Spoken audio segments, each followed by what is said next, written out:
O ar-condicionado do saguão principal da Tecnologias Vanguarda soprava um frio que parecia calculado para intimidar. Era um frio corporativo, sem alma, que combinava perfeitamente com o mármore branco polido que refletia as luzes de LED embutidas no teto altíssimo. Tudo ali era projetado para transmitir poder, eficiência e uma modernidade quase asséptica. As paredes de vidro revelavam salas de reunião onde jovens executivos de ternos caros gesticulavam com confiança, e o único som que quebrava o silêncio era o clique discreto dos saltos de alguma secretária apressada ou o zumbido quase inaudível dos servidores que, em algum lugar profundo daquele prédio, processavam o futuro. No centro de tudo, atrás de uma imponente mesa de carvalho negro, estava Amanda, a recepcionista. Com seus 26 anos de idade, ela era a guardiã do portão, a primeira barreira entre o mundo exterior e o universo exclusivo da vanguarda. Seu trabalho consistia em sorrir de forma profissional, atender telefonemas com uma voz calma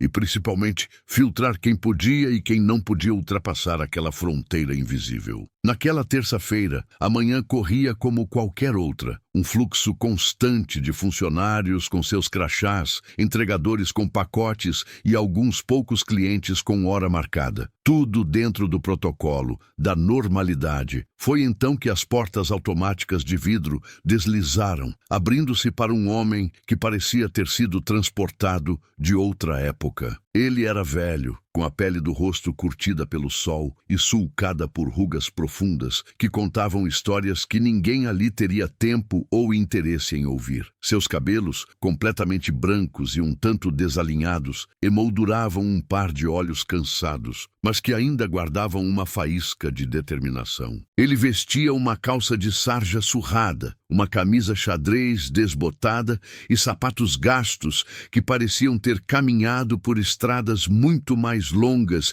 e poeirentas do que o asfalto impecável da avenida em frente ao prédio. Ele parou por um instante, logo após as portas se fecharem atrás dele, como se estivesse se ajustando à mudança brusca de temperatura e de ambiente. Seus ombros estavam ligeiramente curvados, não apenas pela idade, mas pelo peso de algo que ele carregava internamente. Ele segurava com as duas mãos um chapéu simples de palha, amassando a aba nervosamente. Amanda o observou por cima da tela de seu computador, o sorriso profissional congelado no rosto. Seu cérebro treinado imediatamente o classificou como fora do lugar. Ele não era um cliente, não tinha o ar de um investidor e definitivamente não era um funcionário. Provavelmente era alguém perdido ou que tinha vindo pedir alguma coisa. O velho, cujo nome era Isaías Mateus, caminhou lentamente até o balcão, seus passos ecoando de forma estranha no silêncio do saguão. Ele ignorou os olhares curiosos de alguns funcionários que passavam e parou em frente a Amanda. Ele colocou o chapéu sobre o balcão e apoiou as mãos, que tremiam um pouco. "Bom dia, minha filha", disse ele, com uma voz rouca, mas surpreendentemente firme. "Eu preciso falar com o dono desta empresa, o Sr. Montenegro." Amanda piscou, recompondo-se. "Bom dia, senhor. O senhor tem hora marcada com o Sr. Montenegro?" A pergunta era padrão,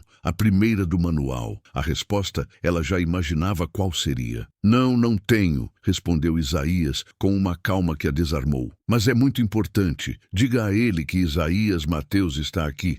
Ele não me conhece, mas o pai dele conhecia muito bem." A menção ao pai do chefe, o falecido fundador da empresa, o lendário Heitor Montenegro, fez Amanda franzir a testa. Aquilo era incomum. "Senhor, o senhor Heitor Montenegro faleceu há mais de 10 anos. O presidente da empresa agora é o filho dele, o senhor Ricardo Montenegro, e a agenda dele é extremamente complicada. Eu não posso simplesmente anunciá-lo sem um horário." Isaías a encarou com seus olhos penetrantes. "Eu sei que o Heitor se foi. É com o filho dele mesmo que eu preciso falar. É sobre o começo de tudo, sobre a fundação desta empresa." A conversa começou a atrair a atenção dos dois seguranças. Dois homens altos e de ombros largos que ficavam discretamente posicionados perto dos elevadores. Eles trocaram um olhar e um deles começou a caminhar lentamente na direção do balcão. Amanda sentiu uma pontada de nervosismo. Sua função era evitar cenas, manter a ordem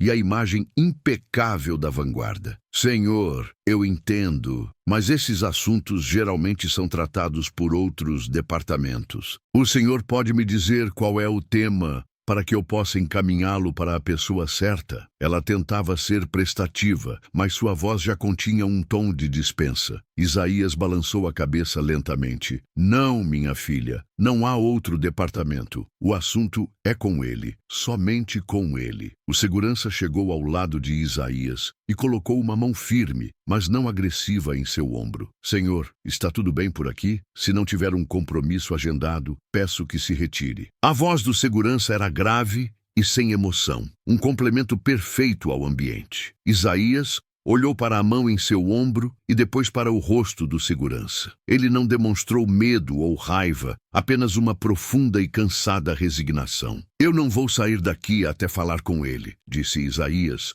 em um tom mais baixo, mas ainda mais firme. Eu esperei mais de 40 anos. Posso esperar mais algumas horas. A menção há 40 anos pairou no ar, carregada de um peso que ninguém ali conseguia compreender. Amanda estava prestes a pedir para o segurança o retirar à força, quando o som dos elevadores anunciou a chegada de alguém importante. As portas de aço escovado se abriram e de lá saiu Ricardo Montenegro. Aos 38 anos, ele era a personificação do sucesso. Alto, com os cabelos pretos perfeitamente penteados para trás e um terno italiano azul marinho que parecia ter sido costurado em seu corpo. Ele exalava uma aura de pressa e impaciência, sempre olhando para o seu relógio de pulso caríssimo ou para a tela do celular. Ao seu lado, caminhavam dois assessores, tentando acompanhar seus passos largos e rápidos. Ricardo notou a pequena aglomeração no balcão da recepção e seu rosto se fechou em uma carranca de desaprovação. Amanda, o que está acontecendo aqui? Que confusão é essa? Sua voz cortou o ar como uma lâmina. Ele nem sequer olhou para Isaías,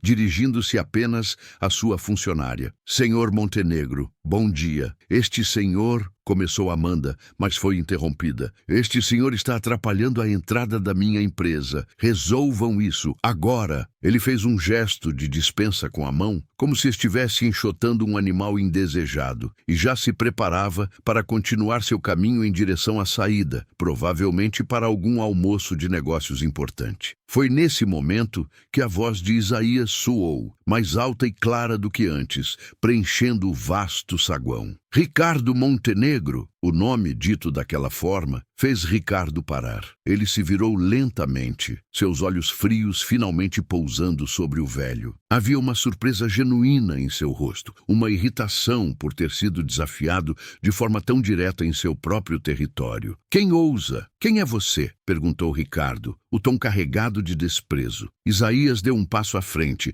afastando-se do segurança, que recuou instintivamente. Ele olhou diretamente nos olhos de Ricardo, e por um instante o jovem empresário sentiu um arrepio. Havia algo naqueles olhos velhos, uma mistura de dor, raiva e uma justiça há muito tempo adiada. Meu nome é Isaías Mateus, disse o velho, e você provavelmente nunca ouviu falar de mim. Seu pai se certificou disso, mas ele e eu começamos tudo isso aqui, juntos. Um riso baixo e sarcástico escapou dos lábios de Ricardo. Ele olhou para seus assessores e para os seguranças como se compartilhasse uma piada. Do que este velho louco está falando? Começamos juntos. Esta empresa foi erguida do zero pelo meu pai, com o suor e a genialidade dele. Tirem-no daqui antes que eu chame a polícia por invasão. Os seguranças avançaram, prontos para agarrar os braços de Isaías, mas o velho não se moveu. Ele apenas enfiou uma das mãos trêmulas no bolso interno de um casaco que, Amanda só então notou, ele carregava dobrado sobre o braço. De lá, ele tirou um pedaço de papel amarelado pelo tempo, dobrado e redobrado tantas vezes que as marcas pareciam cicatrizes. Com um cuidado quase reverente, ele o desdobrou. Era um documento antigo, com a caligrafia desbotada e uma assinatura que, mesmo de longe, parecia familiar. Seu pai era um gênio, sim, disse Isaías, a voz embargada pela emoção. Um gênio para os negócios e um gênio para a traição. Ele me fez assinar um papel dizendo que eu estava abrindo mão da minha parte em troca de uma promessa vaga de pagamento futuro. Eu era jovem, ingênuo, e confiei no meu melhor amigo. Ricardo congelou. Sua expressão de desprezo deu lugar a uma máscara de incredulidade e fúria. Isso é um absurdo, uma mentira. Você é um golpista tentando se aproveitar do nome da minha família. Isaías estendeu o papel na direção de Ricardo. Isto, disse ele, com a voz ressoando com a força de décadas de silêncio, é o contrato original de sociedade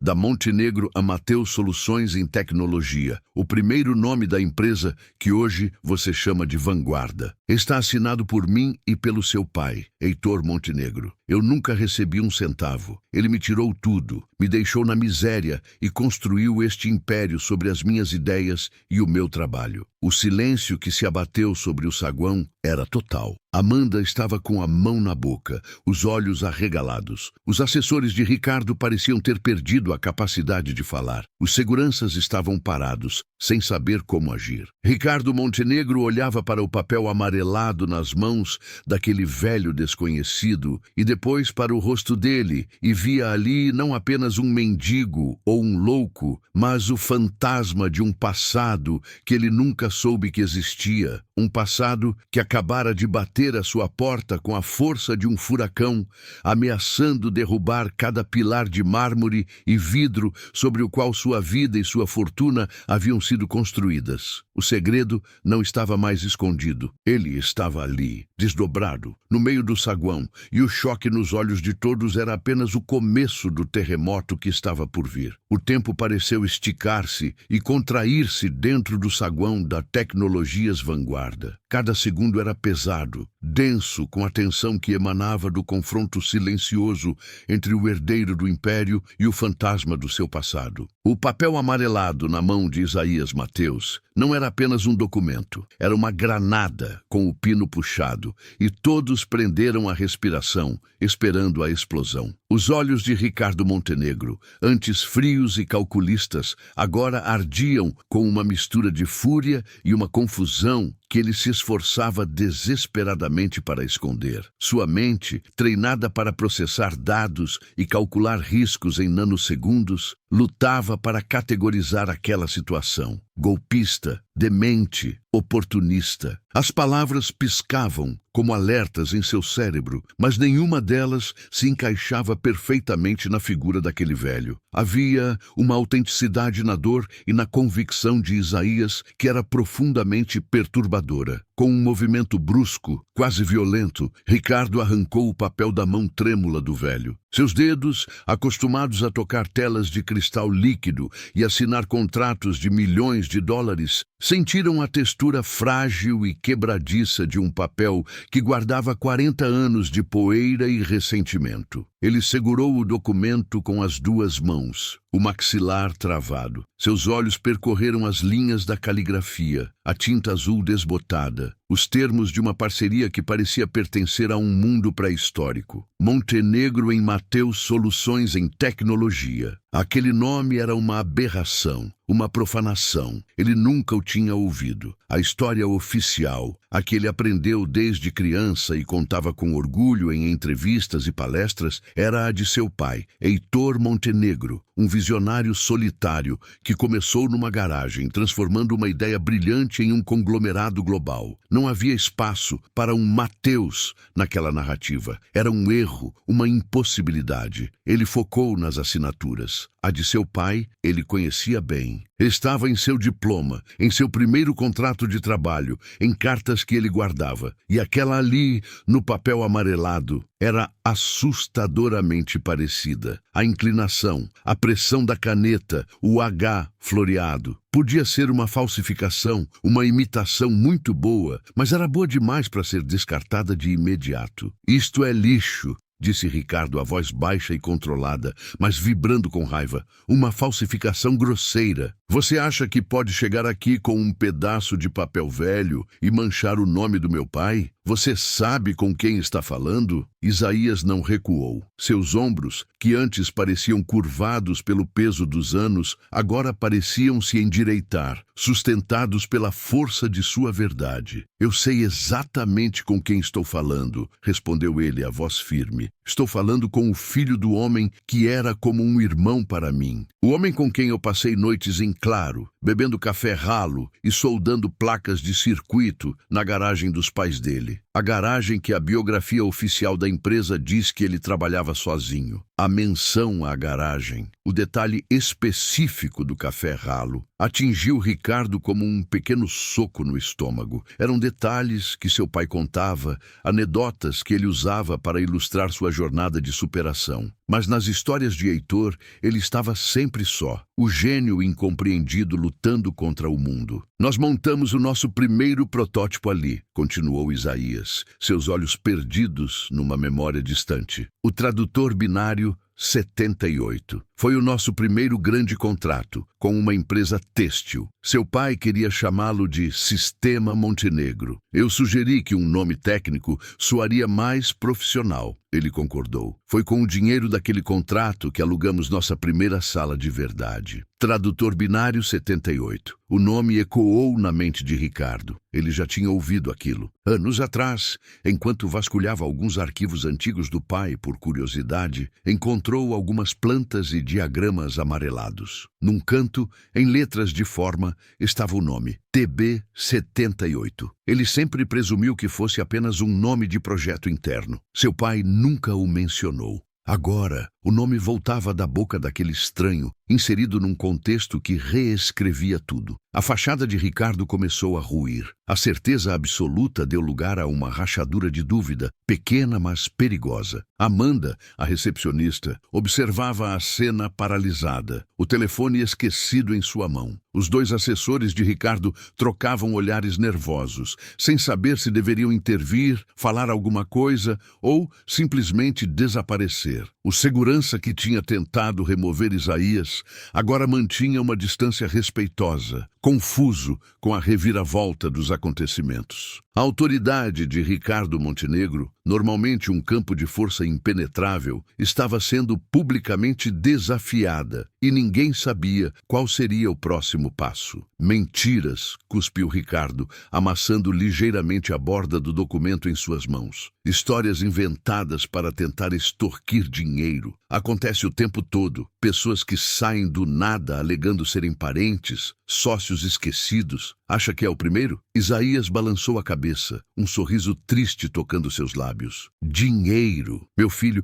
se fosse só pelo dinheiro, eu teria procurado um advogado há 30 anos. Eu vim aqui pela minha história, pela verdade que seu pai me roubou. Ele não roubou apenas a minha parte nos lucros. Ele roubou a minha vida, a minha identidade. Ele me apagou da existência. A emoção na voz do velho era palpável, uma onda de dor genuína que silenciou as defesas de Ricardo por um momento. Ele me convenceu a assinar um documento de dissolução da sociedade. Disse que a empresa precisava de um grande investimento e que os novos sócios exigiam um único fundador. Ele me prometeu que assim que o dinheiro entrasse, ele compraria a minha parte de volta, com juros. Eu acreditei. Eu assinei. Isaías fez uma pausa, engolindo em seco. No dia seguinte, o telefone dele já não atendia mais. A sala que alugávamos tinha um novo cadeado. Ele desapareceu. Semanas depois, eu o vi na capa de uma revista de negócios, anunciado como o novo prodígio da tecnologia. O nome da empresa já era Tecnologias Vanguarda. O meu nome tinha sumido. A história era detalhada demais, específica demais. Cada palavra adicionava uma camada de credibilidade à alegação. Ricardo olhou ao redor. O saguão, que antes era o seu domínio, agora parecia um palco. E ele era o ator que havia esquecido suas falas. Funcionários que passavam diminuíam a velocidade, fingindo amarrar os sapatos ou atender o celular. Mas seus ouvidos e olhos estavam fixos na cena. A notícia já devia estar se espalhando pelos corredores e grupos de mensagens como um incêndio. A imagem da Tecnologias Vanguarda, e por extensão, a sua própria, estava sendo manchada a cada segundo que aquele velho permanecia ali. Ele precisava tirar aquela situação da vista do público, imediatamente. Sua mente de estrategista assumiu o controle, suprimindo o turbilhão de emoções. Ameaçar, expulsar, chamar a polícia. Tudo isso só transformaria o velho em uma vítima, um mártir. A história vazaria para a imprensa e o dano seria incalculável. Havia apenas uma jogada possível: trazê-lo para dentro, para o seu território, onde ele poderia controlar a narrativa, entender a extensão da ameaça e, se necessário, esmagá-la em particular. Ricardo respirou fundo, endireitou a postura e alisou o terno. Ele guardou o documento amarelado no bolso interno do paletó, um gesto que fez Isaías tensionar. "Chega", disse Ricardo, a voz agora desprovida de emoção, fria como o aço. Ele se virou para os seus seguranças. "Acompanhem este senhor até a minha sala, agora." A ordem pegou a todos de surpresa. Os assessores se entreolharam, boquiabertos. Amanda quase deixou o queixo cair. A expectativa era que ele fosse expulso, não convidado para o santuário no último andar do prédio. O segurança hesitou por uma fração de segundo. "Para a sua sala, senhor? Você ouviu o que eu disse ou preciso desenhar?" retrucou Ricardo impaciente. "Levem-no. E ninguém mais entra na minha sala até eu dar nova ordem. Ninguém!" Ele se virou e caminhou em direção aos elevadores privativos sem olhar para trás, deixando um rastro de confusão e ordens no ar. Os assessores correram para acompanhá-lo, mas ele os parou com um gesto. "Vocês ficam. Cancelem meu almoço, cancelem todas as minhas reuniões da tarde e garantam que ninguém comente uma única palavra sobre o que aconteceu aqui. Se vazar um pio, considerem-se desempregados." A ameaça pairou no ar, eficaz como sempre. Os dois homens assentiram, pálidos. Enquanto Ricardo entrava no elevador privativo, os dois seguranças se aproximaram de Isaías. "Por favor, senhor, nos acompanhe", disse um deles, o tom agora respeitoso, quase subserviente. Isaías Mateus olhou ao redor do saguão uma última vez, para o rosto chocado de Amanda, para os funcionários curiosos, para o brilho do mármore. 40 anos antes, ele tinha sido expulso de uma sala alugada. Hoje, ele estava sendo escoltado para a sala do presidente da empresa que ajudou a criar. Ele não sabia se aquilo era uma vitória ou o começo de uma nova e mais sofisticada armadilha. Com a mesma lentidão com que entrou, ele se virou e caminhou entre os dois gigantes de terno preto em direção aos elevadores. As pessoas abriam caminho, olhando para suas roupas gastas e seu rosto envelhecido, tentando entender como aquele homem saído do nada tinha conseguido penetrar a fortaleza de Ricardo Montenegro. As portas do elevador de serviço se fecharam, levando o velho em uma ascensão silenciosa. No alto daquele arranha-céu, no coração do império que deveria ter sido seu, a verdadeira conversa estava prestes a começar. E ambos sabiam que, quando aquela porta se fechasse, apenas uma das suas versões da história sobreviveria. A subida no elevador foi estranhamente silenciosa. Isaías Mateus estava ladeado pelos dois seguranças que pareciam estátuas de terno, olhando fixamente para as portas de metal escovado. Para eles, era apenas mais uma tarefa, uma ordem a ser cumprida. Para Isaías, cada andar que subiam era como uma década de sua vida sendo rebobinada em alta velocidade. O mecanismo do elevador era suave, um zumbido quase imperceptível que falava de tecnologia de ponta e manutenção impecável. Ele se lembrou do primeiro elevador que pegou com Heitor no prédio onde foram apresentar o protótipo do tradutor binário 78. Era uma caixa de metal barulhenta, que tremia e gemia a cada andar. E eles dois, jovens e cheios de esperança, riram de nervosismo durante todo o trajeto, ajustando as gravatas emprestadas e segurando a maleta com o protótipo como se fosse um tesouro. Agora, o luxo silencioso daquela cabine era um abismo que o separava daquele tempo. Pelo vidro espelhado, ele via seu próprio reflexo, um velho de roupas simples, com o rosto marcado pelo tempo, um fantasma em uma máquina do futuro. Ele não se sentia intimidado, como talvez Ricardo esperasse. Sentia uma melancolia profunda, uma tristeza pelo homem que ele fora e pelo amigo que perdera para uma ambição que ele nunca conseguiu compreender. As portas se abriram diretamente em uma antessala privativa, um espaço minimalista com uma única e caríssima obra de arte abstrata na parede e uma secretária de aparência impecável que se levantou de um salto ao vê-los. Seus olhos se arregalaram por uma fração de segundo ao ver Isaías, mas o profissionalismo assumiu o controle instantaneamente. Senhor Montenegro está aguardando na sala dele, disse ela aos seguranças, a voz controlada. Um dos seguranças gesticulou para uma porta dupla de madeira escura e maciça. Ele a abriu e Isaías entrou. O outro segurança ficou do lado de fora, na antessala, fechando a porta atrás dele. O som do clique da fechadura foi definitivo, selando-os naquele novo campo de batalha. A sala era menos um escritório e mais uma declaração de poder. Ocupava toda a esquina do andar, com paredes de vidro do chão ao teto que ofereciam uma vista panorâmica e estonteante da cidade. Lá embaixo, carros eram apenas pontos de luz e as pessoas invisíveis. Era a visão de um rei do alto de seu castelo. O mobiliário era escasso e deliberadamente escolhido. Uma mesa gigantesca de mogno negro, tão polida que parecia um lago de águas escuras, dominava o centro. Nela, apenas um laptop ultra fino, um telefone de design futurista e um único porta-caneta de prata. Em um canto,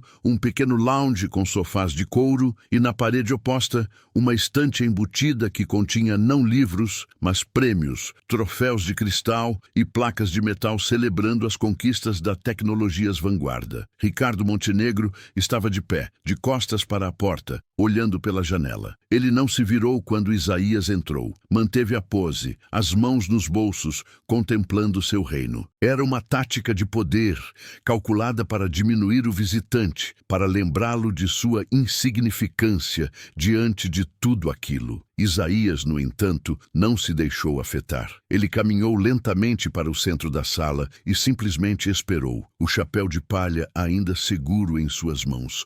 O silêncio se estendeu por quase 1 minuto, uma guerra de nervos. Finalmente, Ricardo se virou. Seu rosto estava composto, a máscara de controle de volta no lugar. Ele caminhou até sua mesa, mas não se sentou. Apoiou-se nela, cruzando os braços, criando uma barreira entre eles. Muito bem, começou ele, a voz gélida. O show no saguão acabou. Agora estamos aqui, sem plateia. Quero que me diga o que você realmente quer. Qual é o seu preço? 50 mil? 100 mil? Diga um número para que você desapareça da minha vida e nunca mais volte. Ele pegou o documento amarelado do bolso e o jogou sobre a mesa. E pode levar este seu pedaço de ficção com você. Isaías olhou para o papel sobre a mesa, depois de volta para Ricardo. Um sentimento que não era raiva, mas pena, tomou conta dele. Você realmente acha que tudo se resume a isso? Perguntou ele, a voz calma. Que depois de 40 anos de uma vida roubada, eu vim aqui para negociar uma esmola? Você é mais parecido com seu pai do que imagina. Heitor também acreditava que todo homem tem um preço. Ricardo enrijeceu, a menção ao pai o atingindo como uma ofensa. Não fale do meu pai. Você não tem esse direito.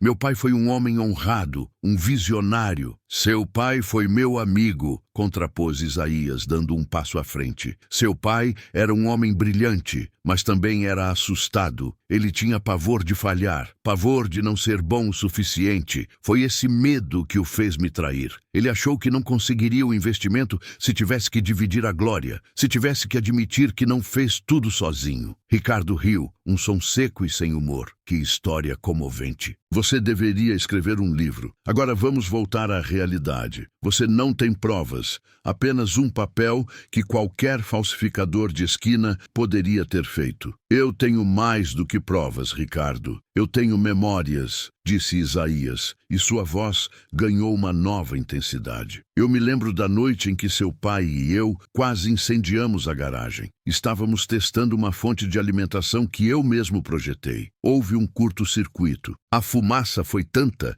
que sua avó, a dona Elvira, veio correndo com um balde de água, nos xingando em italiano. Ela nos fez prometer que nunca mais mexeríamos com fios elétricos depois do jantar. O rosto de Ricardo vacilou. Apenas por um instante, mas vacilou. Dona Elvira, sua avó. Ele se lembrava vagamente dela. uma senhora baixa e enérgica que sempre cheirava a molho de tomate e manjericão. E ele se lembrava de uma história que seu pai contou uma vez, rindo, sobre um pequeno acidente na garagem. Mas na história dele, ele estava sozinho, como sempre. Eu me lembro, continuou Isaías, vendo que tinha atingido um nervo, do nome que seu pai queria dar à empresa antes de tudo, HNI Tech, Heitor e Isaías. Ele achava que soava moderno. Eu disse que parecia nome de dupla sertaneja. Nós discutimos por uma semana sobre isso. Cada detalhe era uma pequena pedra sendo atirada contra a muralha de vidro do mundo de Ricardo. Eram coisas íntimas demais, triviais demais para serem inventadas por um golpista. Um golpista inventaria grandes mentiras, não lembranças sobre apelidos de empresa ou sobre a avó italiana com um balde de água. Ricardo se afastou da mesa e começou a andar pela sala, as mãos para trás, a mente a 1000 por hora. A narrativa que ele defendeu por toda a sua vida estava sendo sistematicamente desmontada por aquele velho. Ele precisava de uma defesa, de uma falha na lógica do outro. Se tudo isso é verdade, disse Ricardo, parando abruptamente. Se você era tão importante, por que nunca apareceu antes? Por que esperar 40 anos? Por que agora? Era uma boa pergunta. Uma pergunta lógica. Isaías suspirou, o peso da resposta visível em seus ombros. Porque eu tive vergonha, disse ele, a voz baixa. Seu pai não me tirou apenas a empresa, ele me tirou a confiança. Eu me senti um idiota, um fracassado. Tentei recomeçar, abri uma pequena oficina de consertos eletrônicos. Não deu certo. Eu não tinha o talento do seu pai para negócios. Eu era o técnico, o inventor. Ele era o vendedor, o visionário. Nós nos completávamos. Sozinho eu era apenas metade de uma equação. Ele fez uma pausa, os olhos marejados. Depois veio a vida. Casei, tive filhos. Tive que trabalhar em empregos simples para sustentar minha família. Enterrar o passado parecia a única maneira de seguir em frente. Falar sobre isso seria admitir o tamanho do meu fracasso para minha esposa, para meus filhos. Então, eu me calei. Por anos, eu assisti de longe a vanguarda crescer, se tornar este monstro. Cada novo prédio, cada novo produto era como um lembrete do que me foi tirado, mas eu me mantive em silêncio. Então por que agora? Repetiu Ricardo, a voz menos agressiva, mais genuinamente curiosa. Porque minha esposa faleceu no ano passado, disse Isaías, e uma lágrima solitária finalmente escorreu por sua bochecha enrugada. Ela foi minha força, minha razão para não olhar para trás. Antes de morrer, ela me fez prometer que eu não deixaria esta vida sem antes limpar meu nome. Não pelo dinheiro, mas pela dignidade. Para que meus filhos e netos saibam que o avô deles não foi um fracassado, mas um sonhador que foi traído. O ar na sala ficou pesado com a confissão. A dor de Isaías era crua, inegável. Ricardo ficou em silêncio, sem saber o que dizer. Pela primeira vez, ele viu o homem à sua frente não como uma ameaça, mas como uma pessoa com uma história trágica. Mas ainda assim, ele precisava de mais. A palavra de um homem, por mais sincera que parecesse, não era o suficiente para derrubar o legado de seu pai. Isaías pareceu ler seus pensamentos. Você ainda duvida. É natural. Você amava seu pai, mas seu pai, como todo homem, tinha segredos. Ele era um homem que guardava as coisas. Ele olhou ao redor da sala, para a estante de prêmios, para a mesa imaculada. Eu não sei se ele guardou alguma coisa daquele tempo. Ele provavelmente destruiu tudo que tinha meu nome. Mas havia uma coisa que eu acho que ele nunca teria a coragem de jogar fora. Ricardo o encarou expectante. Quando nós conseguimos o dinheiro do nosso primeiro grande contrato, a primeira coisa que compramos não foi equipamento novo. Foi uma caixa de ferramentas. Uma daquelas de metal, vermelha. Não era para ferramentas de verdade. Era onde guardávamos nossos projetos, nossos diagramas, nossas anotações, nossos sonhos. Heitor a chamava de a caixa. Mesmo depois de alugarmos a sala, ele a mantinha debaixo da mesa dele.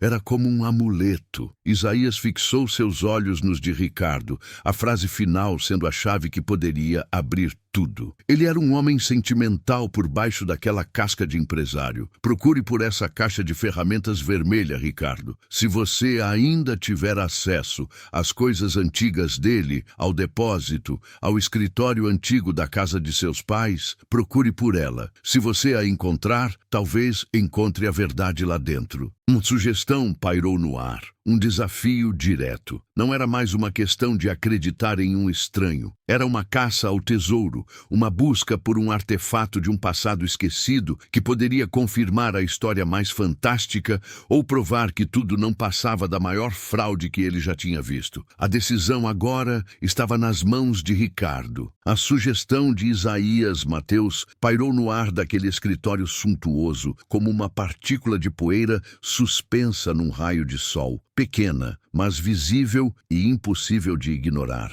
A menção a um objeto tão mundano e ao mesmo tempo tão específico, uma caixa de ferramentas vermelha, foi a jogada mais inteligente que ele poderia ter feito. Não era mais uma questão de memória contra memória, de palavra contra palavra. Era um desafio tangível, uma caça a um tesouro que poderia provar ou refutar tudo. Ricardo Montenegro ficou em silêncio por um longo momento, seus olhos fixos no rosto envelhecido de Isaías, tentando encontrar um blefe, um sinal de que aquilo era a última cartada de um mentiroso. Mas não encontrou nada além de uma sinceridade cansada e uma convicção inabalável. O controle que Ricardo tanto prezava estava se esvaindo. Aquele homem tinha entrado em seu prédio, em seu escritório, e agora estava plantando dúvidas em sua própria mente, em sua própria história. Ele precisava de tempo, precisava pensar longe da influência daqueles olhos acusadores. Certo, disse Ricardo finalmente, a voz soando mais exausta do que ele pretendia. Ele caminhou até sua mesa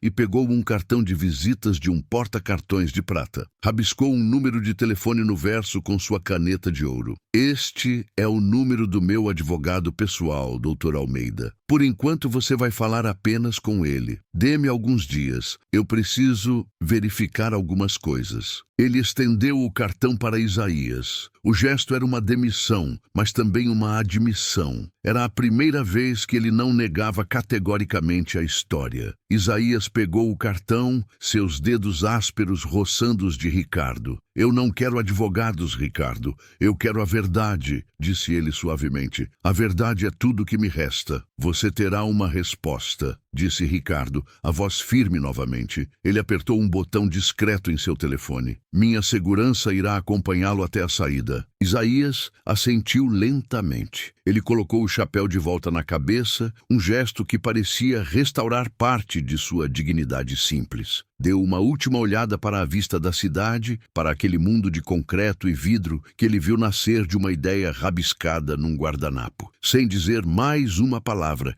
ele se virou e caminhou até a porta, que foi aberta por um dos seguranças que esperava do lado de fora. Quando a porta se fechou, um silêncio profundo e pesado tomou conta do escritório. Ricardo sentiu como se o ar tivesse sido todo sugado da sala. Ele foi até a janela e observou a cidade, mas não a via. Sua mente era uma tempestade de imagens e sons. O rosto de Isaías, a voz de seu pai contando histórias da garagem, o nome Tradutor Binário 78. Sua avó Elvira com um balde. E, acima de tudo, a imagem de uma caixa de ferramentas vermelha. Poderia ser verdade? A ideia era monstruosa. Seu pai, Heitor Montenegro, o pilar de sua vida, o ícone da inovação e da integridade, um traidor, um ladrão de sonhos. Era mais fácil acreditar que Isaías era o maior ator do mundo. Mas os detalhes eram como farpas sob a pele. Ele se virou e olhou para a única fotografia pessoal em sua sala. Uma imagem em preto e branco, em uma moldura de prata, de um Heitor mais jovem.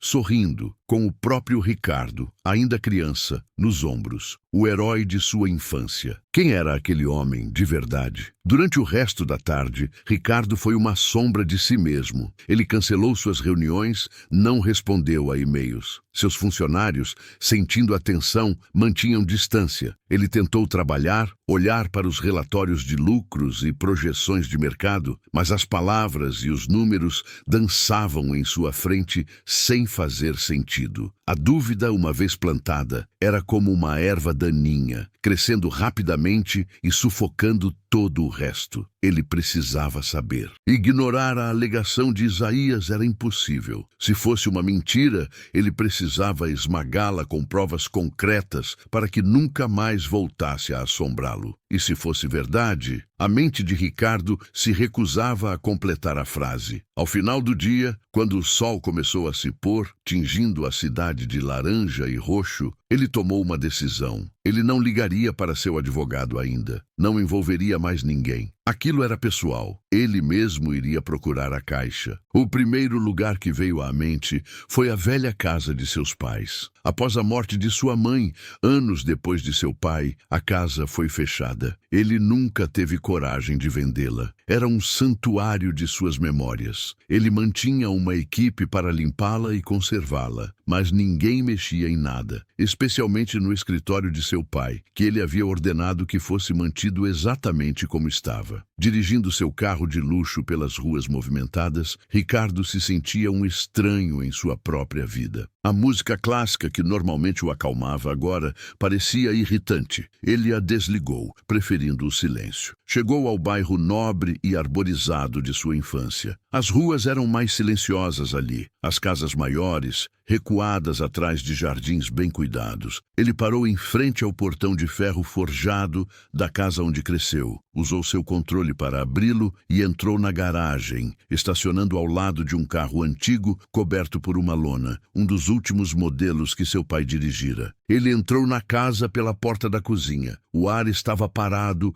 com o cheiro característico de lugar fechado, uma mistura de produtos de limpeza, madeira antiga e o perfume fantasma de sua mãe. As memórias o assaltaram. O som de seus próprios passos no chão de madeira parecia ecoar o fantasma de sua infância. Ele atravessou a sala de estar, onde os móveis estavam cobertos por lençóis brancos, parecendo espectros à luz fraca do entardecer. Seu destino era o escritório no final do corredor. A porta de carvalho estava fechada. Ele girou a maçaneta de latão, que estava fria ao toque, e entrou. O escritório de seu pai era exatamente como ele se lembrava. As paredes forradas de estantes de livros, a grande mesa de madeira, a poltrona de couro gasta onde seu pai costumava ler. A luz que entrava pela janela criava longas sombras, dando ao lugar uma atmosfera solene, quase sagrada. Por um momento, ele se sentiu como um intruso, um profanador de tumbas. Mas a imagem do rosto de Isaías o impulsionou. Ele começou a busca, abriu as gavetas da mesa, encontrou papelaria antiga, canetas que não escreviam mais, contratos antigos da vanguarda, todos impecáveis, sem nenhuma menção a um sócio chamado Mateus. Nada. Ele foi para as estantes, passando os olhos pelos títulos. Livros de engenharia, biografias de grandes industriais, clássicos da literatura. Nenhum esconderijo óbvio. Uma sensação de alívio começou a crescer dentro dele. Era tudo uma mentira. O velho era um vigarista talentoso, nada mais. Ele estava prestes a desistir, a se virar e ir embora, sentindo-se um tolo por ter dado crédito àquela história maluca. Foi então que ele olhou para o grande armário embutido no canto da sala, onde seu pai guardava casacos velhos e coisas que não usava mais. Ele não o abria há anos. Com um suspiro de quem cumpre uma última formalidade, ele puxou as portas. Um cheiro de naftalina e poeira o atingiu. Lá dentro, pendurados em cabides, estavam os casacos de inverno de seu pai. No chão, caixas de papelão com velhas declarações de imposto de renda e álbuns de fotos. Ele se ajoelhou, afastando as caixas, a poeira fazendo-o espirrar. Não havia nada. Ele estava se levantando, o alívio agora quase completo, quando seu olhar captou algo no fundo escuro do armário, enfiado atrás de uma pilha de jornais velhos. Um toque de cor, vermelho. Seu coração deu um salto. Ele afastou os jornais amarelados que se esfarelaram em suas mãos. E então ele a viu. Estava arranhada, um pouco amassada nos cantos e coberta por uma espessa camada de poeira. Mas era inconfundível. Uma caixa de ferramentas de metal, vermelha, exatamente como Isaías Mateus havia descrito. Ricardo ficou paralisado, ajoelhado no chão do escritório silencioso. O mundo pareceu parar de girar. Ele estendeu a mão, o coração batendo forte contra as costelas, e tocou a superfície fria e empoeirada. Era real. A caixa era real. Ele a puxou para a luz fraca. Era pesada, muito mais pesada do que uma caixa vazia deveria ser. E na frente havia um fecho de metal, firmemente trancado por um pequeno cadeado antigo e enferrujado. Ali estava ela, a caixa, vermelha, empoeirada, real. Ricardo Montenegro permaneceu ajoelhado no chão de madeira do escritório de seu pai por um tempo que ele não saberia medir. O mundo exterior, com sua lógica de lucros e perdas, de prazos e reuniões, havia desaparecido. Seu universo inteiro tinha se contraído para aquele objeto de metal. Cada arranhão, cada ponto de ferrugem era um testemunho silencioso que corroborava a história do velho. A existência da caixa era, por si só, uma traição. Era a prova de que havia um capítulo na vida de seu pai, que tinha sido deliberadamente arrancado, escondido, trancado. E o fato de Isaías Mateus saber de sua existência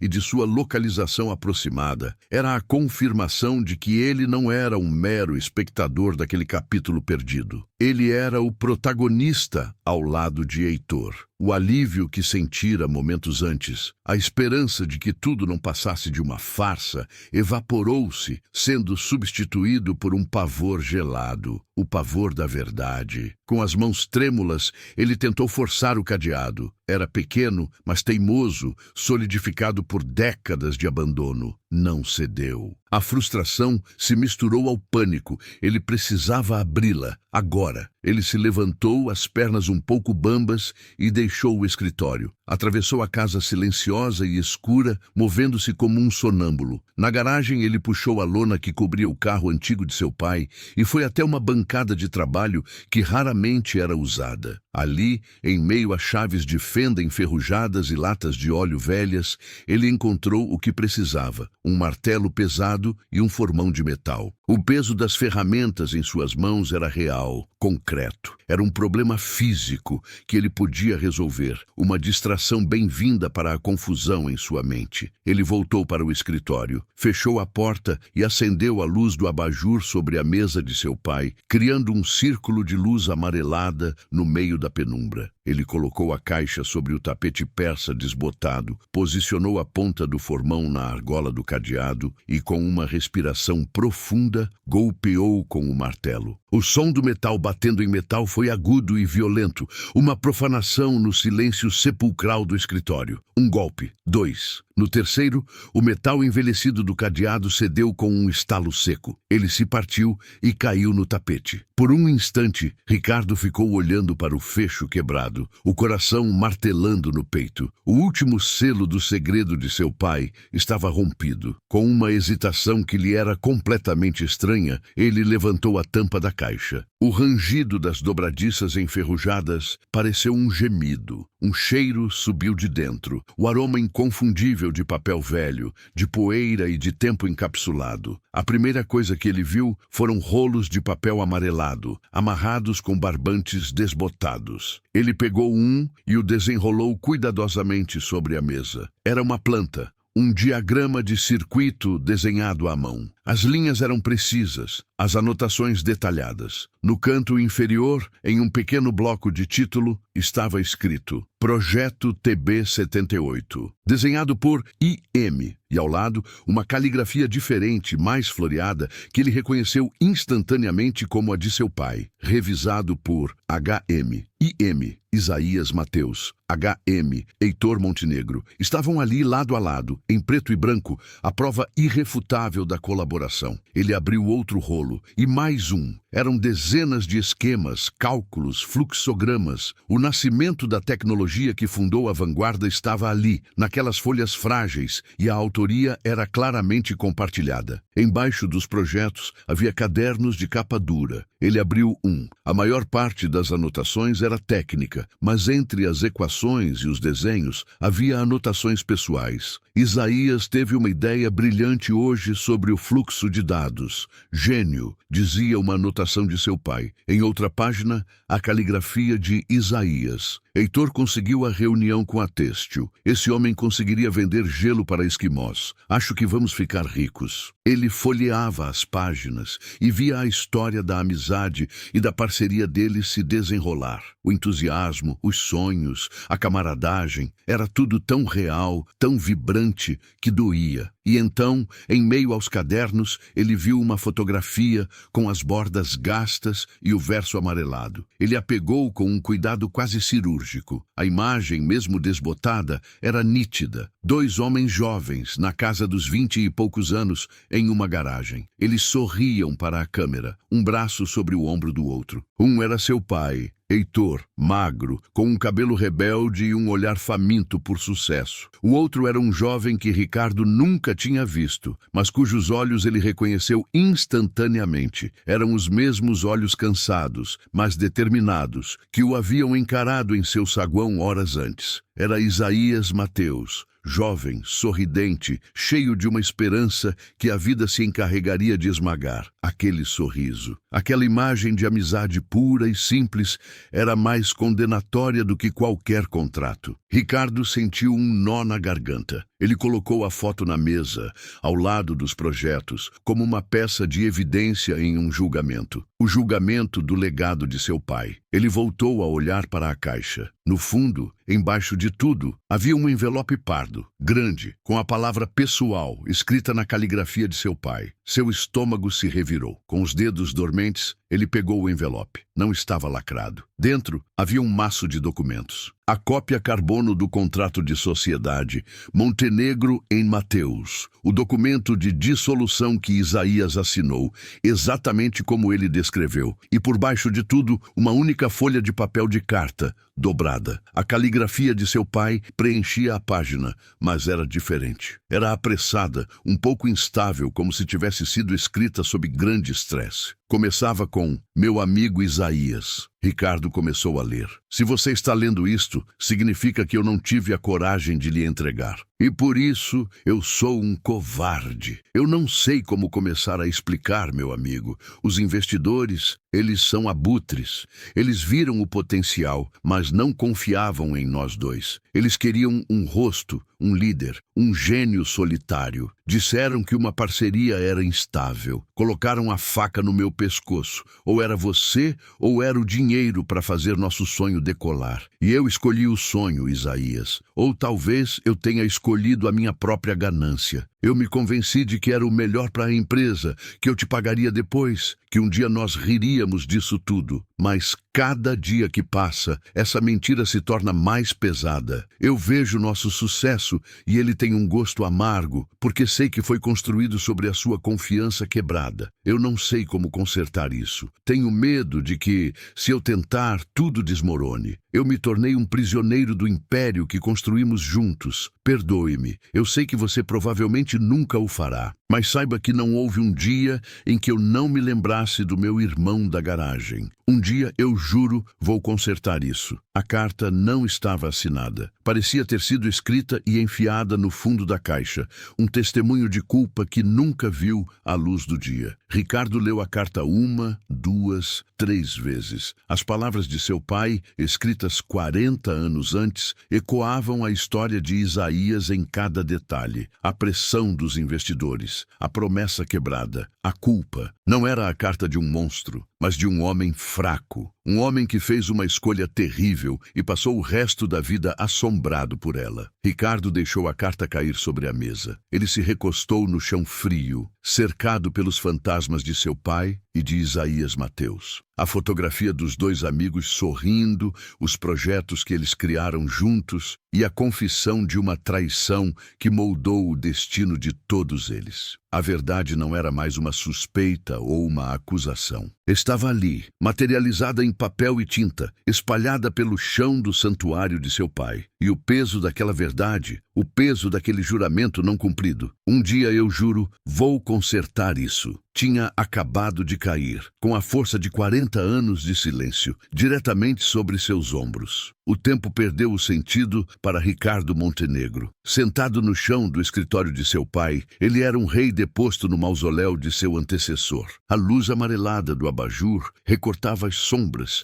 transformando os livros e os móveis em testemunhas silenciosas de sua desolação. A cidade lá fora continuava a pulsar, viva e indiferente, mas dentro daquelas 4 paredes, o mundo de Ricardo havia parado, rachado e se despedaçado em 1000 pedaços. Ele pegou a fotografia novamente. O sorriso de seu pai, jovem e despreocupado, agora parecia uma máscara, e o sorriso de Isaías era o sorriso de um homem que caminhava para a própria execução sem saber. Ele imaginou a vida que aquele jovem da foto poderia ter tido, uma vida de reconhecimento, de conforto, de orgulho por ter construído algo monumental. Em vez disso, a vida lhe deu uma oficina de concertos falida, empregos simples e 40 anos de um silêncio amargo. Uma vida inteira, desviada de seu curso por uma assinatura, por uma promessa quebrada. A raiva veio em ondas, uma fúria quente e cortante contra seu pai.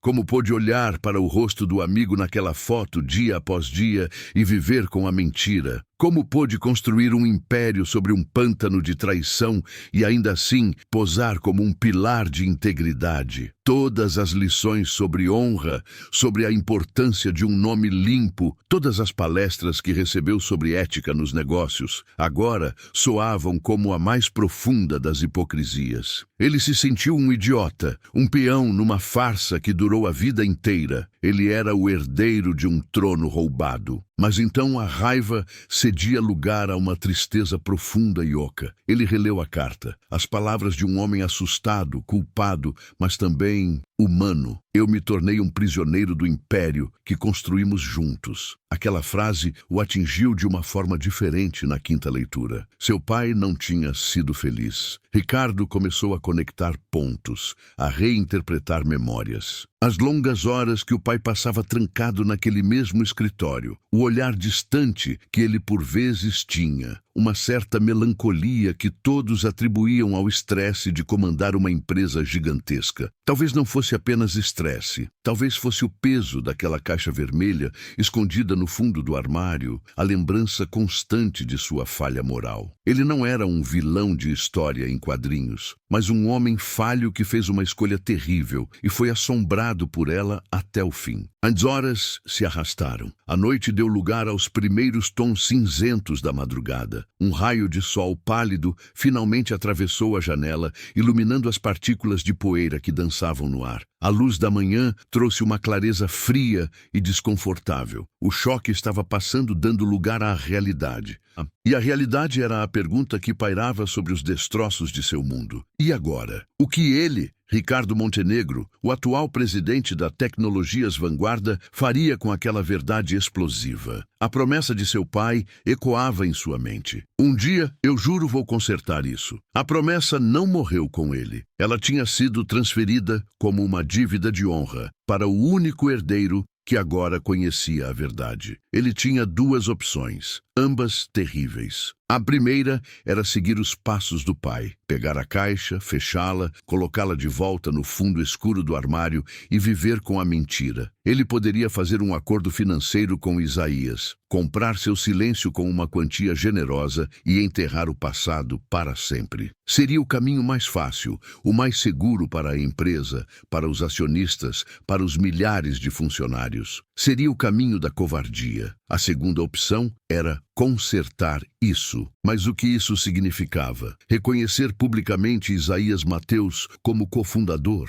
Devolver a ele a sua parte da empresa? A ideia era um cataclismo. As implicações legais e financeiras eram inimagináveis. A Tecnologias Vanguarda era uma empresa de capital aberto, avaliada em bilhões. Uma revelação dessa magnitude destruiria a confiança dos investidores. O preço das ações despencaria, concorrentes se aproveitariam do caos. poderia ser o fim de tudo que seu pai e Isaías construíram. Ele se sentia esmagado pelo peso da decisão. Pela primeira vez em sua vida adulta, Ricardo se sentiu completamente sozinho e perdido. Ele não podia contar com seus advogados, que o aconselhariam a negar tudo. Não podia contar com seu conselho de administração, que pensaria apenas em proteger o valor da empresa. Ele precisava de alguém que tivesse conhecido seu pai, que entendesse o peso daquele legado, mas que também tivesse uma bússola moral intacta. Então, um nome surgiu em sua mente: Júlio Guimarães. Júlio era o diretor financeiro da Vanguarda há mais de 30 anos. Tinha começado como um jovem contador quando a empresa ainda era relativamente pequena. Ele tinha sido o braço direito de Heitor por décadas, um homem discreto, metódico, de uma lealdade feroz e de uma honestidade que chegava a ser irritante. Júlio não era um amigo íntimo, mas era a pessoa mais próxima de uma consciência que seu pai tinha no mundo dos negócios. Se havia alguém que poderia ajudá-lo a navegar por aquele campo minado, era ele. Ricardo pegou o celular. Eram 6h15 da manhã. Sem hesitar, ele discou o número. Júlio atendeu no segundo toque, a voz sonolenta, mas alerta. Ricardo, aconteceu alguma coisa? Júlio, bom dia, desculpe a hora, eu preciso de você. Agora, disse Ricardo, a voz firme, mas com um tom de urgência que fez Júlio despertar completamente. Onde? No escritório? Não, na casa dos meus pais. Venha sozinho. E, Júlio, não comente com absolutamente ninguém que você está vindo para cá. Isto é delicado. 1 hora depois, Júlio Guimarães, um homem de 60 e poucos anos, com cabelos grisalhos e um rosto que transmitia calma e ponderação, entrou no escritório de Heitor Montenegro. Ele encontrou Ricardo sentado na poltrona de couro do pai, o rosto pálido e os olhos vermelhos de quem não dormiu. E no chão, espalhados ao redor da mesa, estavam os conteúdos da caixa vermelha. Júlio parou na porta, o olhar passando pelos papéis, pela foto, pela carta. Meu Deus, Ricardo, o que é tudo isso? Ricardo não respondeu. Apenas apontou para a carta sobre a mesa. Júlio se aproximou, pegou o papel com as mãos um pouco trêmulas e começou a ler. Ricardo o observou, vendo as décadas de profissionalismo no rosto de Júlio se desmancharem, dando lugar a uma expressão de choque, de tristeza e, finalmente, de compreensão. Júlio terminou de ler e colocou a carta de volta na mesa, como se ela queimasse seus dedos. Ele olhou para a fotografia dos 2 jovens sorridentes. Isaías, murmurou ele quase para si mesmo. Eu me lembro desse nome. Seu pai o mencionou 1 ou 2 vezes, bem no começo, quando eu cheguei. Depois nunca mais. Eu sempre achei que fosse apenas um técnico que saiu da empresa. Ele olhou para Ricardo. Heitor, ele carregou isso com ele, sozinho, todos esses anos. A confirmação vinda de Júlio, a lembrança do nome, era mais uma pá de terra sobre o caixão da imagem idealizada de seu pai. Ele apareceu ontem, Júlio, disse Ricardo, a voz rouca. Isaías, ele veio até a empresa. Os olhos de Júlio se arregalaram. A história deixou de ser um segredo do passado e se tornou um problema presente e perigoso. Ele caminhou pela sala, o cérebro financeiro já calculando as ramificações. As implicações disso, Ricardo, são astronômicas. Metade do patrimônio fundador, com juros compostos por 40 anos, a reescritura da história da empresa, os processos judiciais, seria um meteoro. Ele parou e se virou para Ricardo, o rosto sério, a calma profissional voltando a assumir o controle. Ele entendia a dor, a traição, a obrigação moral, mas ele também via o abismo que se abria à frente deles. Ele olhou nos olhos do filho de seu velho chefe e amigo e fez a pergunta que definiria o futuro de todos eles, a pergunta que condensava a escolha entre a ruína e a desonra. Ricardo, revelar esta verdade poderia falir a companhia e destruir tudo pelo que lutamos. Escondê-la significa que você vai carregar o mesmo fardo que matou seu pai aos poucos. O que você vai fazer? A pergunta de Júlio Guimarães não era apenas uma questão de negócios, era uma pergunta existencial. Ela pairou na poeira iluminada do escritório, exigindo que Ricardo escolhesse não apenas o futuro da empresa, mas o tipo de homem que ele seria. Ele olhou para o rosto preocupado de seu diretor financeiro. o homem que por 30 anos ajudou a proteger e a fazer crescer aquele império. E depois olhou para a fotografia sobre a mesa, para o sorriso esperançoso de um jovem Isaías Mateus. Esconder a verdade significava apagar aquele sorriso para sempre, perpetuando o crime de seu pai. Revelá-la de forma imprudente significava destruir o trabalho de milhares de pessoas, aniquilando o sonho pelo qual, ironicamente, ambos os jovens da foto haviam lutado. Ele se levantou e caminhou até a janela, observando o sol da manhã subir sobre a cidade. Por toda a sua vida, as decisões foram fáceis, calculadas em planilhas, baseadas em lógica e lucro. Mas aquela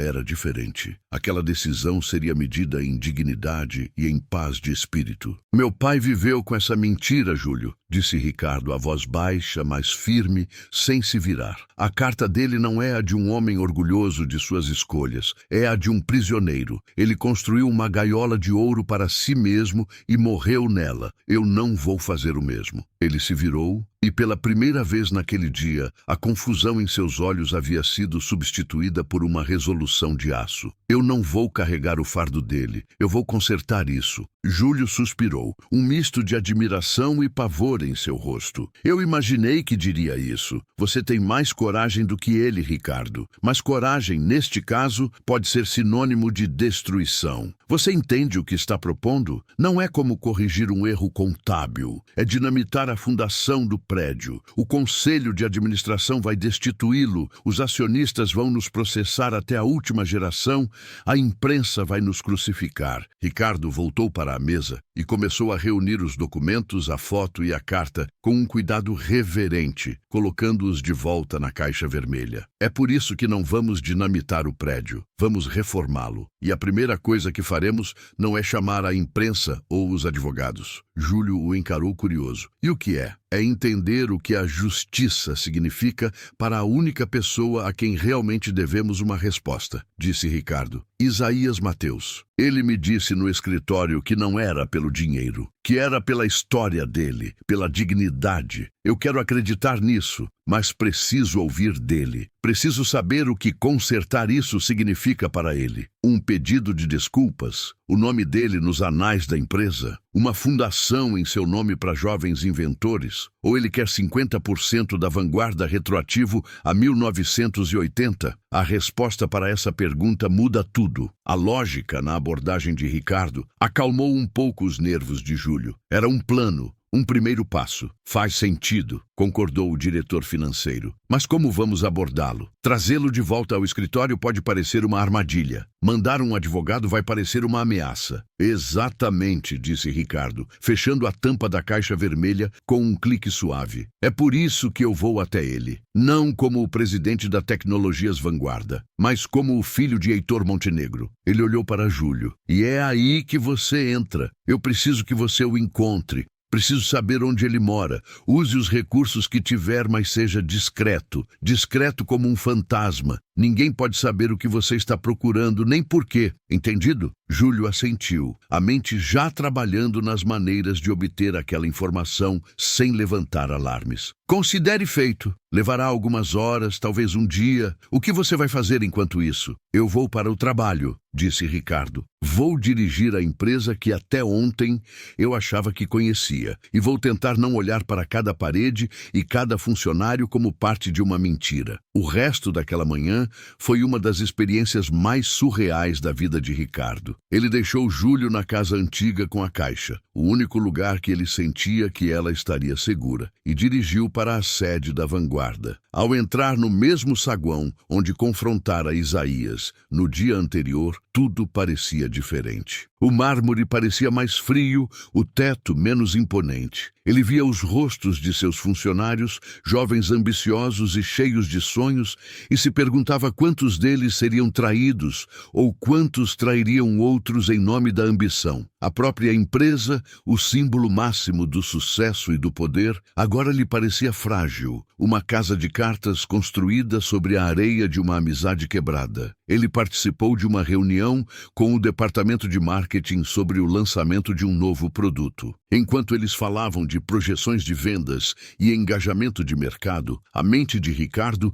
estava em uma garagem empoeirada, 40 anos no passado. Ele ouvia as palavras de seus executivos, mas pensava na caligrafia de Isaías em um projeto antigo. Ele se tornou um ator em sua própria vida, desempenhando o papel do CEO implacável, enquanto sua alma estava em outro lugar, tentando decifrar o mapa de um território moral que ele nunca soube que existia. No final da tarde, enquanto estava em seu escritório, o mesmo que fora palco do início de tudo, seu telefone particular tocou. Era Júlio. Consegui, disse a voz do outro lado, baixa e concisa. Ricardo sentiu o coração acelerar. Onde? Não é um bairro nobre, Ricardo. Longe disso. É uma casa pequena em um bairro operário na zona leste da cidade. Simples. Pelo que pude apurar sem cavar muito fundo, ele mora lá com a filha, que é professora, e 2 netos. Aparentemente, a esposa faleceu há pouco mais de 1 ano, como ele disse. As palavras de Júlio pintaram um quadro que contrastava violentamente com a vista panorâmica do escritório de Ricardo. Uma casa simples, uma filha professora, netos, uma vida comum, construída sobre as ruínas de um sonho extraordinário. Aquele era o mundo de Isaías Mateus, o mundo que Heitor Montenegro o forçou a habitar. Ele não é um homem rico fingindo ser pobre para dar um golpe, Ricardo. Ele é exatamente quem parece ser, concluiu Júlio. Eu sei, respondeu Ricardo, a voz quase um sussurro. Mande-me o endereço. Segundos depois, uma mensagem chegou ao seu celular. Um endereço simples, em uma rua com nome de Flor. Ricardo olhou para aquele endereço por um longo tempo. Era mais do que uma localização. Era um destino. Era o portal para o mundo que seu pai havia renegado. E o único lugar onde a redenção, se é que era possível, poderia começar. Ele se levantou, tirou o paletó caro e afrouxou a gravata. A armadura do CEO estava sendo deixada para trás. Ele estava prestes a sair da sua fortaleza de vidro e aço para caminhar em território desconhecido, não para uma negociação, mas para uma confissão. A confissão de um crime que ele não cometeu, mas que agora tinha o dever de reparar. O endereço no ecrã do celular parecia pertencer a outra dimensão. Ricardo Montenegro não pegou seu motorista. Ele desceu até a garagem subterrânea de seu prédio, um hangar de concreto polido e silencioso, e escolheu não o seu sedã de luxo habitual, mas um carro mais discreto que mal usava. Ao sair para o trânsito do final de tarde, ele se sentiu um espião em sua própria cidade. A jornada foi uma transição, uma descamação de camadas da realidade que ele conhecia. Os arranha-céus, espelhados do centro financeiro, que sempre lhe pareceram símbolos de força, agora pareciam torres de vidro ocas, frágeis. As avenidas largas, ladeadas por boutiques de grife e restaurantes da moda, gradualmente deram lugar a ruas mais estreitas, a prédios mais baixos, a um comércio mais vibrante e popular. A paisagem urbana se transformava a cada quilômetro, e com ela o pulso da cidade. O ritmo frenético e impessoal dos negócios foi sendo substituído pelo barulho de crianças brincando, pelo som de televisões e rádios vazando por janelas abertas, pelo cheiro de comida caseira sendo preparada. Ele entrou no bairro de Isaías. As ruas eram alinhadas com casas simples, mas dignas, algumas com muros chapiscados e portões de ferro, outras com pequenos jardins na frente, surpreendentemente bem cuidados. Havia vida naquelas ruas. Um grupo de meninos jogava bola no asfalto, desviando dos poucos carros que passavam. 2 vizinhas conversavam apoiadas no muro, e um senhor regava suas samambaias na varanda. Para Ricardo, que vivia em um mundo de elevadores privativos e vidros fumê, aquela normalidade, aquela comunidade, era tão exótica quanto uma paisagem estrangeira. Ele se sentiu um intruso, um observador de um mundo ao qual não pertencia. Encontrou a rua com o nome de Flor. Estacionou o carro a alguns metros da casa, debaixo de uma árvore frondosa. Ficou alguns minutos dentro do veículo, apenas observando. A casa de Isaías era exatamente como Júlio descrevera. pequena, com paredes de um azul desbotado e janelas de madeira branca. Havia um vaso de gerânios vermelhos na janela da sala e uma bicicleta infantil encostada na parede da varanda. Era um lar, não uma propriedade. Tinha a marca do tempo, do cuidado e do amor. Era a antítese de sua cobertura minimalista, que mais parecia uma galeria de arte fria do que um lugar para se viver. Respirando fundo, ele saiu do carro. O ar ali parecia diferente, menos poluído. Ele ajeitou a camisa, sentindo-se subitamente desconfortável em suas roupas de grife. Cada passo que dava em direção àquela porta era um passo para longe do homem que ele fora na manhã anterior. Ele parou em frente ao portão baixo de ferro e o empurrou. Ele rangeu. Ricardo subiu os 3 degraus da pequena varanda e, antes que a coragem o abandonasse, bateu na porta de madeira. O som pareceu ecoar na rua silenciosa. Ele ouviu passos se aproximando do lado de dentro. A porta se abriu, mas não foi Isaías quem apareceu. Foi uma mulher de uns 40 anos, com os cabelos castanhos presos em um coque despojado e um olhar inteligente e inquisidor. Havia uma mancha de tinta de caneta em seus dedos e ela secava as mãos em um pano de prato. Era a filha de Isaías, a professora. Ela olhou para Ricardo, para seu relógio caro, para seus sapatos impecáveis, e sua expressão se fechou instantaneamente. Era o olhar de alguém que sabe instintivamente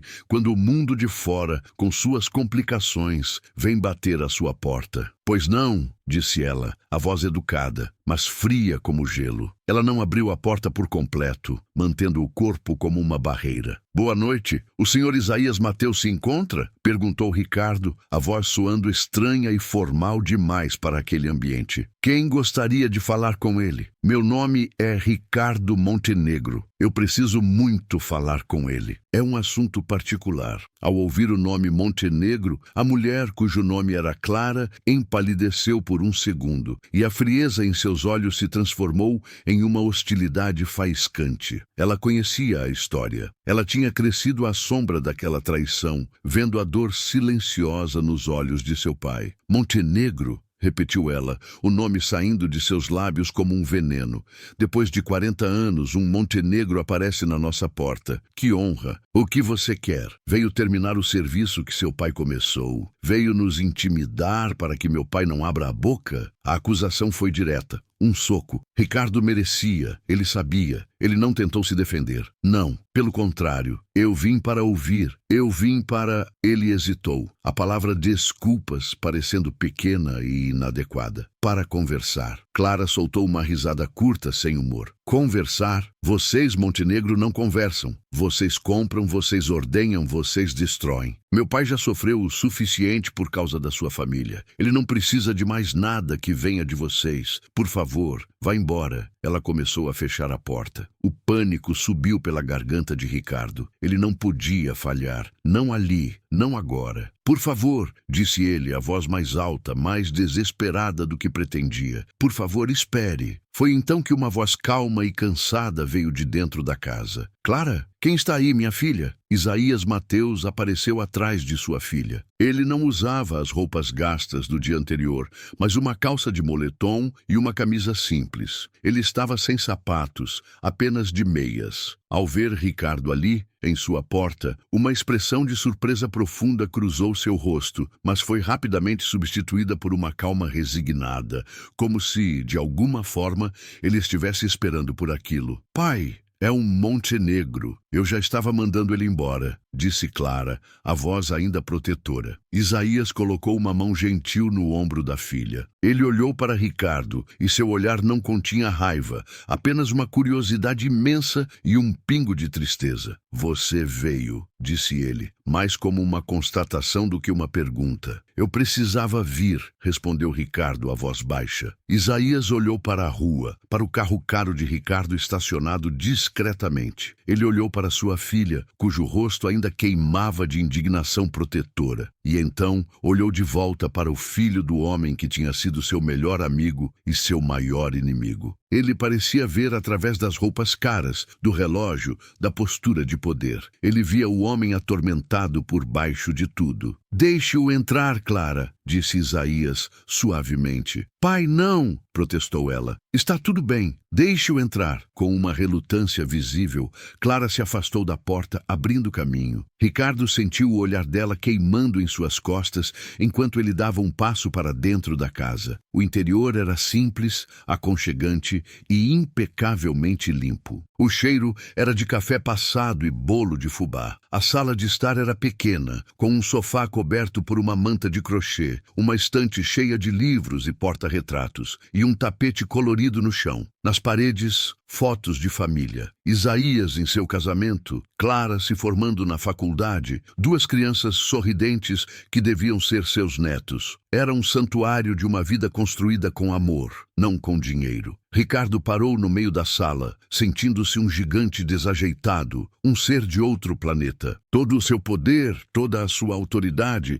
todo o seu dinheiro não significavam absolutamente nada ali. Ele estava no mundo de Isaías agora, despido de suas armas, de suas defesas. Diante dele estava o velho que ele desdenhou no dia anterior e a mulher que o odiava com todas as suas forças. A conversa mais difícil e mais importante de sua vida estava prestes a começar, e ele não tinha um roteiro. Tinha apenas a verdade crua e pesada que carregava desde a noite anterior. O silêncio na pequena sala de estar era tão denso que parecia ter peso e textura. Clara permanecia de pé, de braços cruzados, uma sentinela protegendo o coração de sua família. Isaías sentou-se em sua poltrona preferida, uma peça antiga e confortável, e gesticulou para que Ricardo se sentasse no sofá. O gesto era simples, mas o significado era imenso. Ele estava oferecendo hospitalidade ao filho de seu inimigo. Ricardo sentou-se na beirada do sofá, o corpo tenso. Ele não começou com ofertas, nem com propostas. Ele começou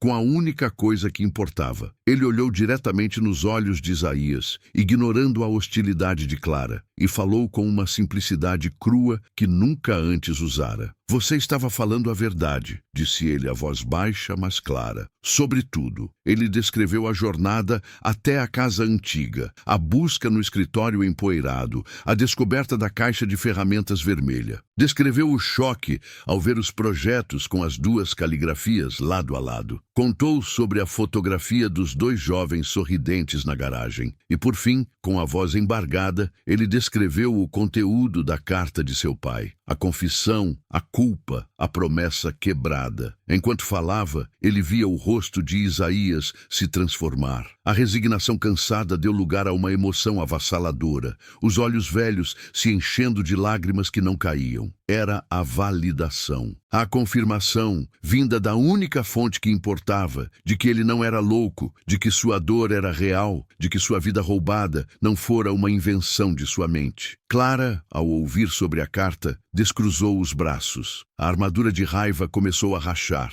revelando a filha que sofreu a vida inteira com a tristeza inexplicável de seu pai. Quando Ricardo terminou, o silêncio voltou, mas desta vez era diferente. Não era um silêncio de tensão, mas de peso. O peso de 40 anos de verdade, finalmente trazidos à luz. Ricardo então se levantou. Ele não ficou na frente de Isaías como um superior, mas se postou humildemente diante do velho na poltrona e de sua filha. Não há nada que eu possa dizer que apague o que meu pai fez, começou ele, a voz trêmula. Ele cometeu um erro terrível, motivado pelo medo e pela ambição. Um erro que custou a sua vida, seu sonho, e que o assombrou até o dia de sua morte. Em nome do meu pai, Heitor Montenegro, e em meu próprio nome, pela forma como eu o tratei, eu peço perdão. A palavra perdão ficou suspensa no ar. Não era um termo de negócios, era um apelo humano. Isaías fechou os olhos e uma única lágrima finalmente traçou um caminho por sua bochecha enrugada. Ele não disse nada,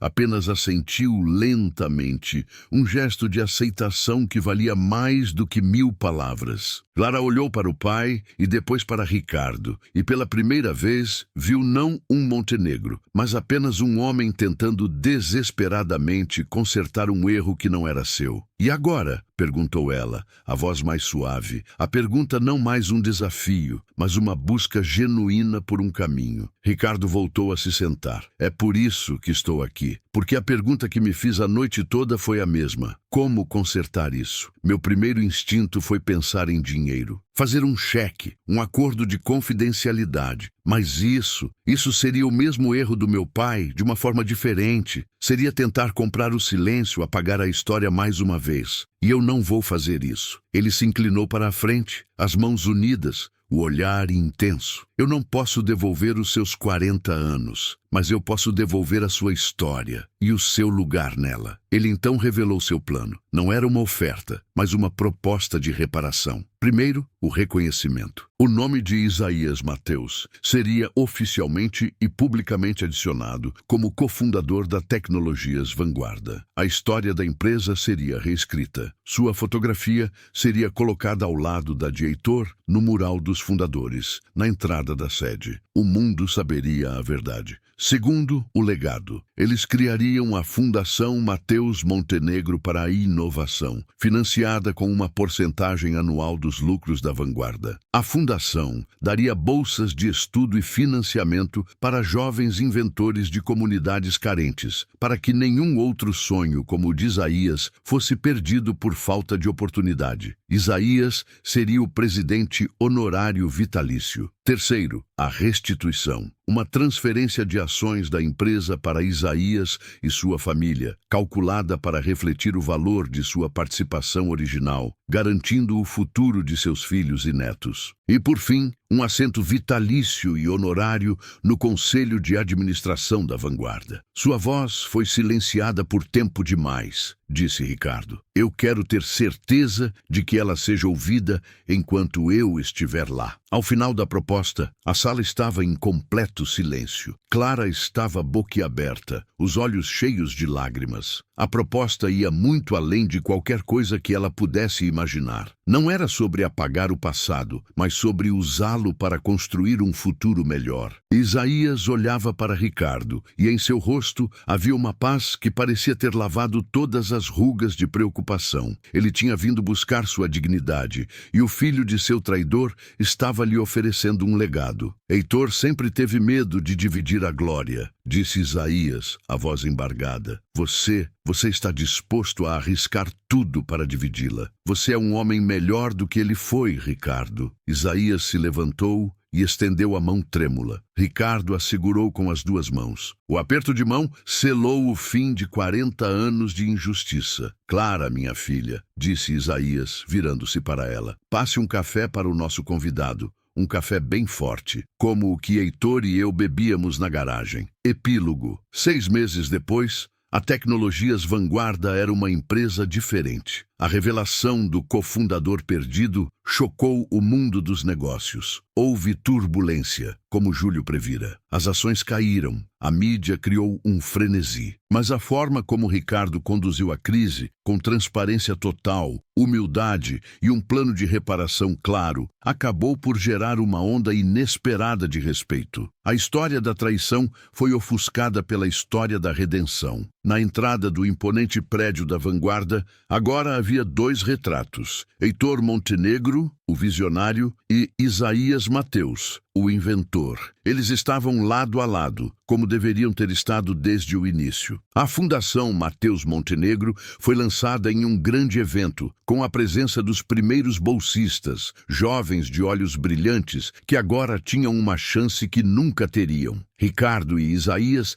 lado a lado no palco, não pareciam um CEO e um velho injustiçado, mas parceiros. A relação deles se tornou algo único. Isaías, com sua sabedoria e experiência de vida, tornou-se um mentor para Ricardo, lembrando-o constantemente que por trás de cada linha de código e cada projeção de lucro havia pessoas. E Ricardo garantiu que Isaías e sua família tivessem todo o conforto e segurança que lhes foram negados. Certa tarde, Ricardo encontrou Isaías, parado em silêncio em frente aos retratos no saguão. "No que está pensando?", perguntou Ricardo. Isaías sorriu, um sorriso genuíno, sem o peso do passado. Eu estava pensando que a melhor invenção que nós criamos não foi um tradutor binário, disse o velho. Foi uma segunda chance. Ricardo sorriu também. O segredo que quase destruiu a fortuna de seu pai e a sua própria alma no fim não foi um ponto final, mas o começo de uma nova história, uma história melhor.